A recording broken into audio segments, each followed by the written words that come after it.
حضور علیہ الصلوۃ والسلام کا سارا سفر معراج جسمانی ہے،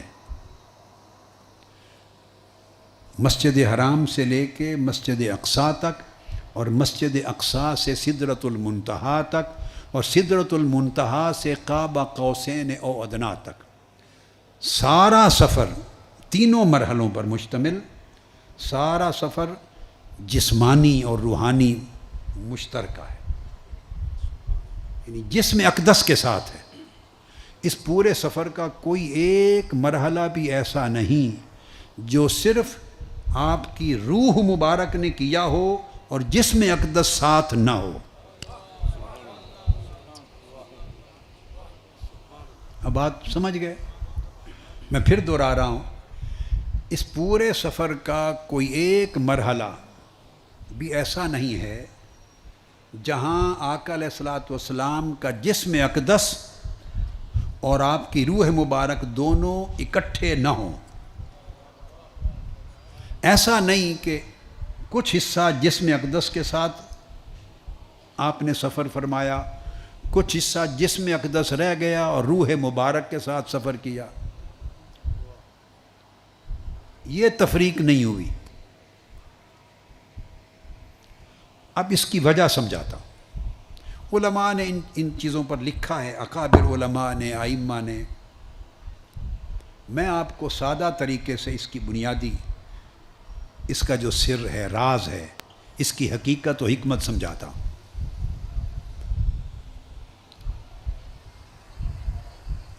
میں یہ پہلی دلیل سمجھانا چاہتا ہوں کہ آپ سارے سفر کو کچھ حصہ جسم کے ساتھ اور کچھ حصہ روح کے ساتھ اس طور پہ تقسیم نہیں کر سکتے، تقسیم نہیں کر سکتے۔ یا سارا سفر جسم کے ساتھ ماننا ہوگا، یا سارا سفر بغیر جسم کے صرف روحانی طور پر روح کا ماننا ہوگا۔ میں دوہرا رہا ہوں کہ آپ اس سفر کو کچھ معراج اور آپ کا اسراء مع الجسد فقط، اور کچھ حصہ سفر مع الروح فقط، بلا جسد، بغیر جسم کے، اس طرح اس سفر کے حصے اور ٹکڑے نہیں کر سکتے۔ یا سارا سفر جسم و روح کا اکٹھا جسم کے ساتھ ماننا ہوگا، یا سارا سفر جسم کے بغیر فقط روح کا ماننا ہوگا۔ بین بین کی صورت ممکن نہیں۔ کوئی یوں کہہ سکتا ہے کہ کیا حرج ہے کہ مسجد حرام سے مسجد اقصیٰ تک کہ سفر کو جسم سے مان لیں اور اوپر کا حصہ صرف روح کا مان لیں۔ کوئی یہ کہہ سکتا ہے، اور ہم بھی اس کو بات سمجھنے سمجھانے کی غرض سے ایک لمحے کے لیے اپنے پاس رکھتے ہیں اور اس پر غور کرتے ہیں۔ اگر کوئی کہے کہ صرف روح کے ساتھ ہوا ہے، کوئی کہے کہ یہ معراج فقط روحانی ہے، تو یہ بات یاد رکھ لیں، روحانی معراج سے مراد، جو لوگ ایسا کہتے ہیں وہ منامی معراج ہوتا ہے، خواب کی معراج۔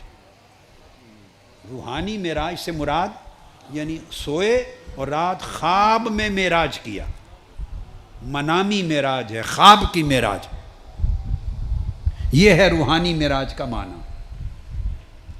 اگر آپ روحانی اور منامی معراج مان لیں تو یہ معجزہ ہی نہ رہا۔ اگر اس موقف کو مان لیں تو یہ معجزہ ہی نہ رہا اور معجزے کا کلیتاً انکار ہو گیا۔ اور یہ قرآن مجید میں اللہ پاک کا فرمانا سبحان الذی اسریٰ بعبدہ استغفر اللہ العظیم، یہ ایک ایسا اللہ کا ایک ایسا دعویٰ بن گیا کہ جس دعوے کی کوئی ضرورت ہی نہیں تھی اور جس دعوے میں کوئی حقیقت ہی نہیں تھی، کہ پاک ہے وہ ذات جو اپنے بندے کو لے گئی۔ وہ ذات خواب میں تو ہزاروں اولیاء کو لے جاتی ہے، تو آقا علیہ السلام کی تخصیص کیا ہوئی؟ خواب میں تو ہزاروں اولیاء آقا علیہ السلام کی امت کے ایسے ہو گزرے ہیں اور ایسے ہوتے ہیں جنہیں خواب میں مسجد حرام سے مسجد اقصیٰ تک خواب میں اور کبھی آسمانوں تک یہ سفر کرایا جاتا ہے، کئیوں نے کیا ہے، کئی اللہ کے کئی اولیاء نے یہ سفر کیا ہے۔ اور اگر وہ خواب ہی کا سفر ہے تو پھر تو آقا علیہ السلام کی تخصیص نہ رہی، اور تخصیص جب نہ رہی تو معجزہ نہ رہا، جب معجزہ نہ رہا تو اللہ کا کلام غیر ضروری بن گیا اور دعویٰ بغیر بنیاد کے بن گیا۔ تو یہ نہ قرآن میں اس کا ورود ریلیونٹ رہا، نہ سورہ النجم والنجم اذا ہوا سے آگے وہ کوئی 16-17 آیتوں کا کوئی ریلیونس نہ رہا آقا علیہ السلام کی ذات سے۔ وہ الگ بات ہے، اس بحث میں نہیں پڑھتے کہ اس سے مراد جبرائیل امین کو لینا ہے، ما زاغ البصر وما طغی، یہ اللہ پاک کو لینا ہے۔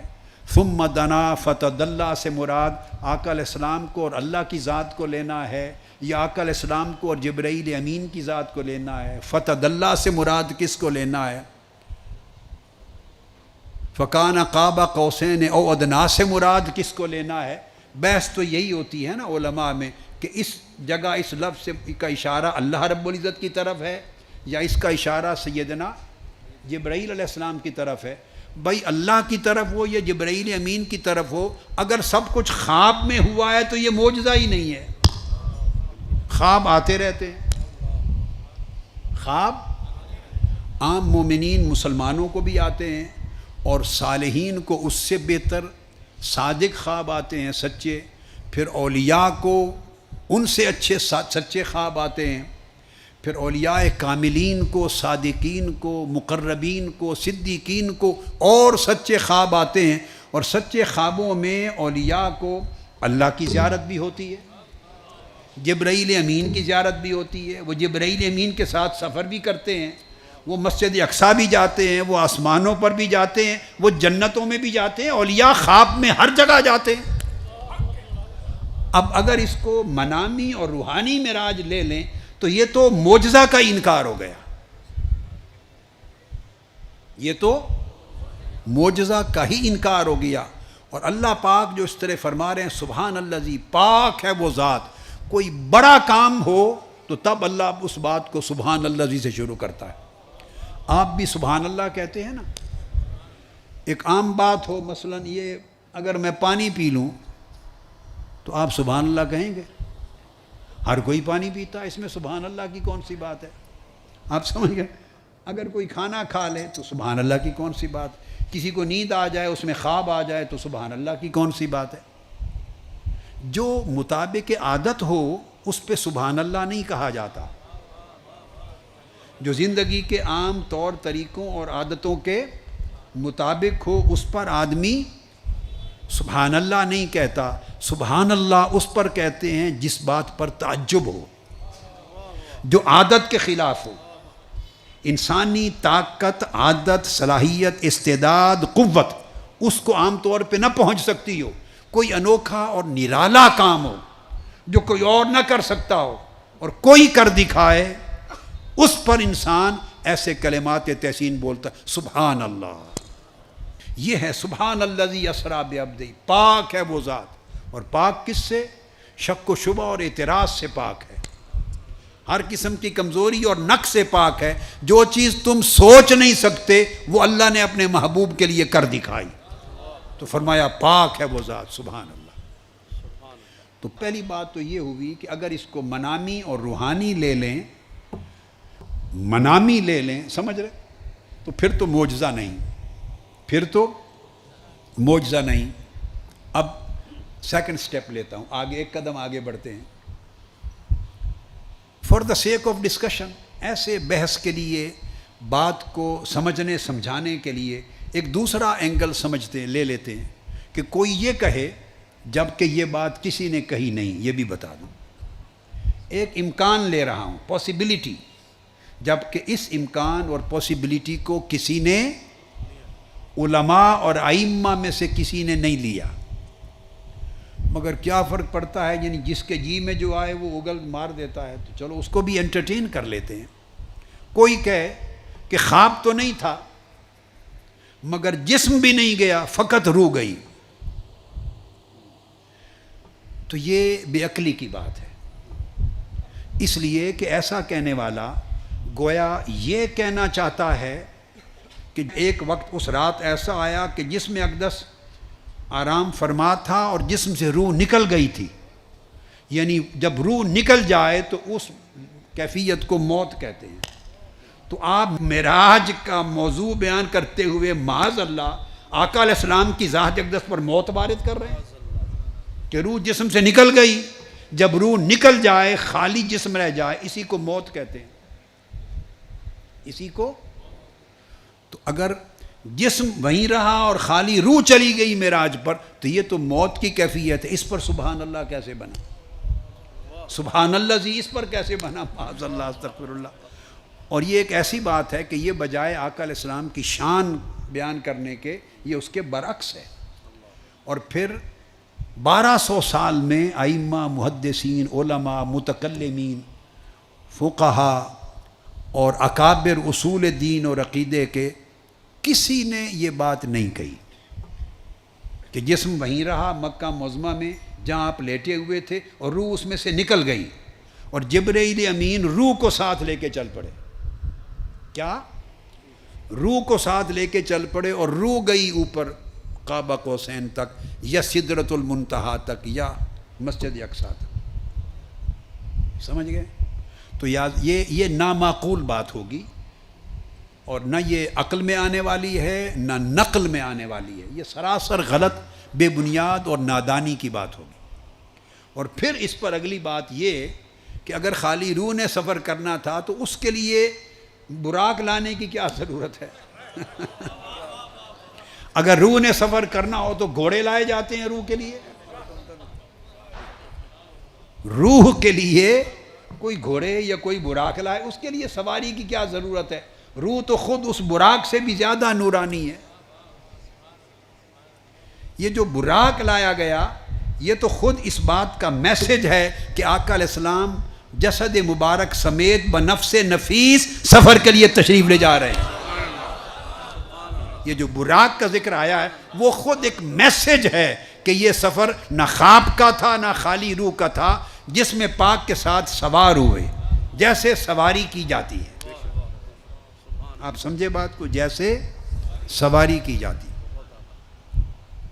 خود براق اٹ سیلف اس بات کی کافی و وافی دلیل ہے کہ منامی اور روحانی نہیں ہے، محض روحانی نہیں ہے، منامی تو ہے ہی نہیں، منامی تو ہے ہی نہیں۔